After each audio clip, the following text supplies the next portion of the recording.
Assalamu alaikum friends, this is me Muhammad Abu Bakar. Welcome to my YouTube channel. Today we will discuss about sampling techniques. आज की इस video में हम जानेंगे कि sampling techniques क्या हैं, इनका इस्तेमाल क्यों ज़रूरी है और ये कितनी तरह की होती हैं।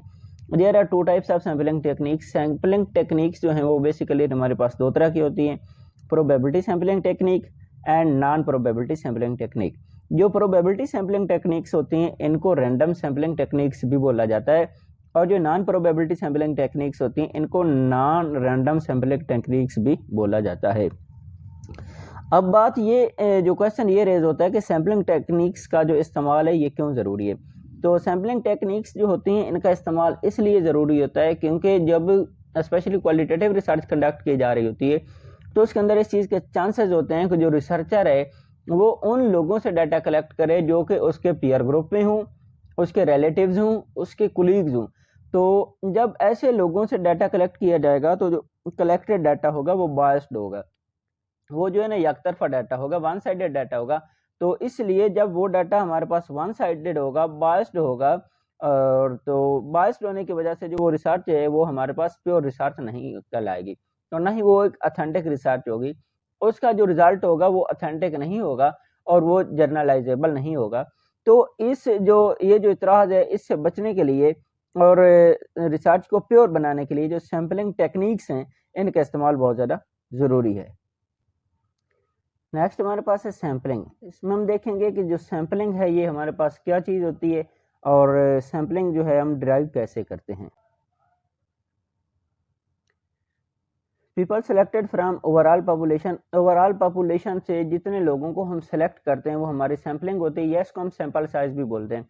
सैंपल साइज ये होता है कि जो एक रिसर्चर की यूनिवर्स होती है, यूनिवर्स रिसर्च के अंदर वो टर्म है जिसका मतलब ये है कि जहाँ पे एक रिसर्चर जो होता है रिसर्च कंडक्ट कर रहा होता है उस रिसर्चर की यूनिवर्स होती है। तो जिन रेस्पोंडेंट से, जिन लोगों से एक रिसर्चर जो है वो डाटा कलेक्ट कर रहा है, अब हर शख्स से तो डाटा कलेक्ट नहीं किया जा सकता क्योंकि हर शख्स के पास जाना इम्पॉसिबल है।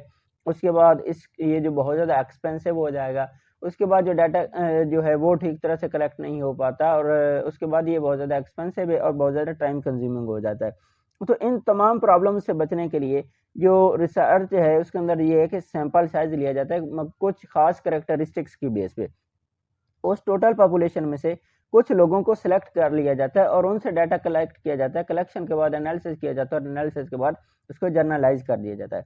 मिसाल के तौर पर जैसे एक जो कुक होता है जब वो खाना बनाता है तो अब वो सारा खाना खा के तो उसका टेस्ट चेक नहीं ना करता, बल्कि वो उसमें उस खाने का थोड़ा सा पार्ट लेता है और उस थोड़े से पार्ट को लेने के बाद वो उसकी रेसिपी चेक करता है कि इस खाने की रेसिपी जो है वो कैसी है, और उससे वो जज कर लेता है कि मतलब ये खाना इस तरह का बनाए। तो इसी तरह जो सैंपल साइज होता है ये भी थोड़ा सा लिया जाता है और उसके बाद में जर्नलाइज कर दिया जाता है। नेक्स्ट हम देखते हैं कि प्रोबेबिलिटी सैम्पलिंग टेक्निक्स क्या चीज़ होती हैं। प्रोबेबिलिटी सैम्पलिंग टेक्निक्स के अंदर every individual have equal chance to be selected.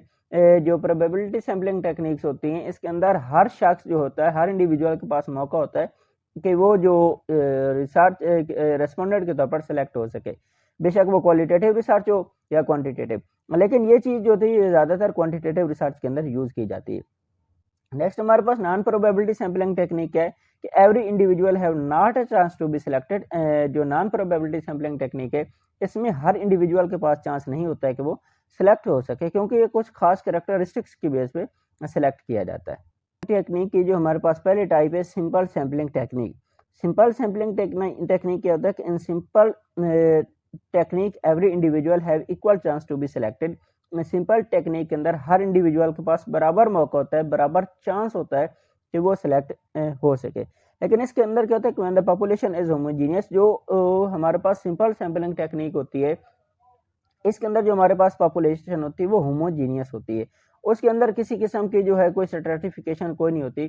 तो इसलिए जो है उसमें से मतलब टोटल पॉपुलेशन पे हम रिसर्च कंडक्ट कर रहे होते हैं और उनमें से हम डाटा कलेक्ट कर जो है डाटा लेते हैं। तो ये हमारे पास क्या होती है कि जो सिंपल सैम्पलिंग टेक्निक होती है और ये बिल्कुल अनबायस्ड होती है, इसके अंदर किसी किस्म का जो वन साइडेड वाला सीन कोई नहीं होता है। और यहाँ पे हर जो इंडिविजुअल है उसके पास सेलेक्ट होने का चांस होता है। अगर इसके अलावा मैं एक और एग्जांपल ऐड करना चाहूँ तो जिस तरह लॉटरी की एग्जांपल है कि हर शख्स की जो पर्ची होती है उसको मतलब फोल्ड करके एक डिब्बे में डाल दिया जाता है। वहाँ पे अब हर शख्स जो होता है उसके मतलब के जो पर्ची होती है, चिट होती है, उसके निकलने का चांसेस होते हैं। तो इसलिए जो इस टेक्निक है इसके अंदर हर इंडिविजुअल जो होता है उसके सिलेक्ट होने के चांसेस होते हैं। मतलब लॉटरी जो है किसी भी शख्स की निकल सकती है। ये होती है हमारे पास सिंपल सैम्पलिंग टेक्निक।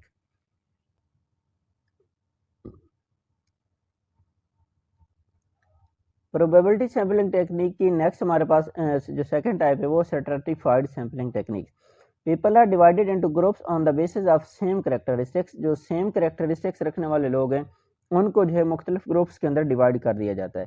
ठीक है, जेंडर की बेस पे डिवाइड कर दिया जाता है, इनकम की बेस पे, जॉब वगैरह की बेस पे लोगों को क्या कर दिया जाता है, उनको डिवाइड कर दिया जाता है। सपोज दैट अब हमें जो है किसी भी सेक्टर से जो है डाटा कलेक्ट करना है, तो अगर हमें जो हम डाटा जो है वो मेल से कलेक्ट कर रहे थे, फीमेल से नहीं करते, तो ये एक तरह की रिस्ट्रिक्शन लग जाएगी। इस रिस्ट्रिक्शन की वजह से ये जो स्ट्रैटिफाइड सैम्पलिंग टेक्निक है इसको रिस्ट्रिक्टिव टेक्निक भी बोला जाता है। तो इसलिए जो है इसके अंदर ग्रुप्स बनाए जाते हैं और फिर उन दोनों ग्रुप्स में से जो है रेस्पोंडेंट लिए जाते हैं, इंडिविजुअल लिए जाते हैं। उनको लेने के बाद उनसे डाटा कलेक्ट कर लिया जाता है। सपोज दैट हम जो है इंसानों पे कर रहे हैं तो उसके अंदर हम मेल को भी लेंगे और फीमेल को भी लेंगे। दोनों को लेने के बाद उनसे डाटा कलेक्ट करेंगे। ऐसा करने से क्या होगा, जो हमारी रिसर्च है वो बिल्कुल अनबायस्ड होगी।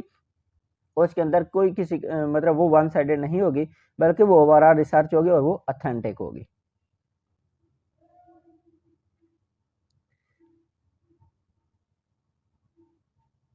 जो हमारे पास स्ट्रैटिफाइड सैम्पलिंग टेक्निक होती है ये हेट्रोजीनियस होती है, यानी कि इसके अंदर जो है मुख्तलिफ तरह के लोग होते हैं, होमोजीनियस नहीं होते बल्कि हेट्रोजीनियस होते हैं। मतलब मेल फीमेल हो सकते हैं, बूढ़े जवान हो सकते हैं। तो इस तरह के लोगों से हम इसमें डाटा कलेक्ट करते हैं।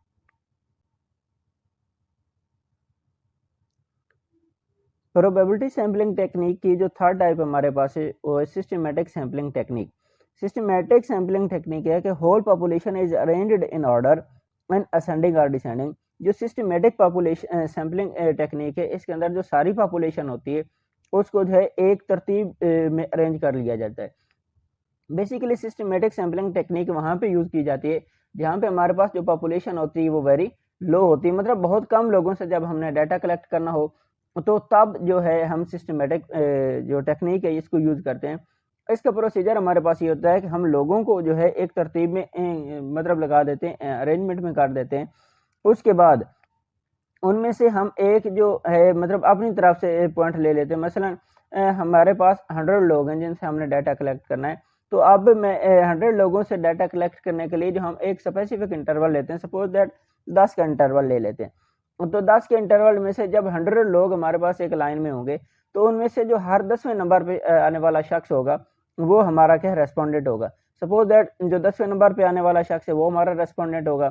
नेक्स्ट वन जो 20वें नंबर पे आने वाला 20 नंबर पे आने वाला शख्स है वो हमारा रेस्पोंडेंट होगा। नेक्स्ट जो 30 नंबर पे आने वाला रेस्पोंडेंट है, 50 40 50 इसी तरह जो मतलब हर 10वें नंबर पे आने वाला जो रेस्पोंडेंट है रिसर्च वो हमारा रेस्पोंडेंट होगा। प्रोबेबिलिटी सैम्पलिंग टेक्निक की जो 4 टाइप्स है वो है cluster sampling technique. Cluster sampling technique क्या होते हैं कि इसके अंदर population is divided into groups called cluster. जो पॉपुलेशन होती है उसको क्या किया जाता है कि ग्रुप्स में डिवाइड कर दिया जाता है। ग्रुप्स में डिवाइड किया जाता है जिन ग्रुप्स को क्या है क्लस्टर बोलते हैं। ग्रुप्स में क्या आ सकते हैं कि सिटीज आ सकते हैं, टाउन्स आ सकते हैं, मेट्रोपॉलिटन एरियाज आ सकते हैं, वगैरह वगैरह। अब जो क्लस्टर सैम्पलिंग टेक्निक है ये वहाँ पे यूज़ की जाती है जहाँ पे पॉपुलेशन जो है बहुत ज़्यादा हो तो उनसे जब हमने डाटा कलेक्ट करना हो तब हम क्या करते हैं क्लस्टर सैम्पलिंग टेक्निक्स को यूज़ करते हैं। सपोज दैट किसी फैक्ट्री की प्रोडक्ट के बारे में जो है इंटरव्यू लेना है या पता करना है कि इससे लोग कितने कंफर्टेबल हैं, तो तब हम क्या करेंगे कि जो किसी मतलब बड़े इलाके के जो हैं उसके आगे हम क्लस्टर बनाएंगे, उसके जो पोर्शन बनाएंगे, ग्रुप्स बनाएंगे। तो उन ग्रुप्स के से जो है हम डाटा कलेक्ट करके उसके एनालिसिस करके उसको जर्नलाइज करेंगे, जिससे हमें अंदाज़ा हो जाएगा कि मतलब इसके जो प्रोडक्ट है वो कितनी वैलिड है। तो इस तरह जो क्लस्टर सैम्पलिंग टेक्निक है इसके अंदर जो लोग होते हैं मतलब बेसिकली ये ज्योग्राफिकल रिसर्च होती है, बहुत बड़े वसी एरिया पर होती है। तो उन एरियाज़ के क्या किए जाते हैं सब ग्रुप्स बनाए जाते हैं। टर्म्स की फॉर्म में बनाए जा सकते हैं और फिर सिटीज़ की फॉर्म में बनाए जा सकते हैं, मेट्रोपॉलिटन एरिया या डिस्ट्रिक्ट वगैरह के फॉर्म में बनाए जाते हैं। प्रोबेबिलिटी सैम्पलिंग टेक्निक की हमारे पास जो लास्ट टाइप है वो हमारे पास multi stage sampling technique. Multi stage sampling technique जो है basically it's the extension of the cluster sampling technique, all the areas are divided into sub areas. जो मल्टी स्टेज सैम्पलिंग टेक्निक है ये cluster जो सैम्पलिंग टेक्निक है उसकी एक type है, उसकी मतलब उसकी एक्सटेंशन की गई है।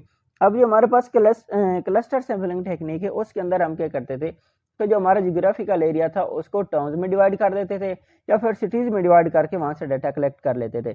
लेकिन इसके अंदर हम क्या करेंगे, अगर हमारे पास एक सिटी है तो उस सिटी को मज़ीद हम जो है ना आगे डिवाइड करेंगे और मज़ीद डिवाइड करके उसके छोटे छोटे पोर्शन बनाएंगे और उन पोर्शन से फिर हम 2-3-4 पोर्शन से डाटा कलेक्ट कर लेंगे। सपोज दैट जो मतलब कि हम पाकिस्तान के सूबा पंजाब से डाटा कलेक्ट करना चाहते हैं तो इसके हम क्या करेंगे कि कुछ मखसूस शहर सेलेक्ट करेंगे, मसलन लाहौर का सेलेक्ट करते हैं, सरगोदा सेलेक्ट करते हैं या फैसलाबाद सेलेक्ट करते हैं। अब इन लाहौर, सरगोदा, फैसलाबाद के मज़ीद आगे जो तहसीलें हैं या डिस्ट्रिक्ट्स हैं, डिस्ट्रिक्ट से आगे मज़ीद इनकी जो तहसीलें हैं उनसे डाटा कलेक्ट करेंगे। तो ये हमारे पास क्या होती है कि मल्टी सैम्पलिंग टेक्निक्स।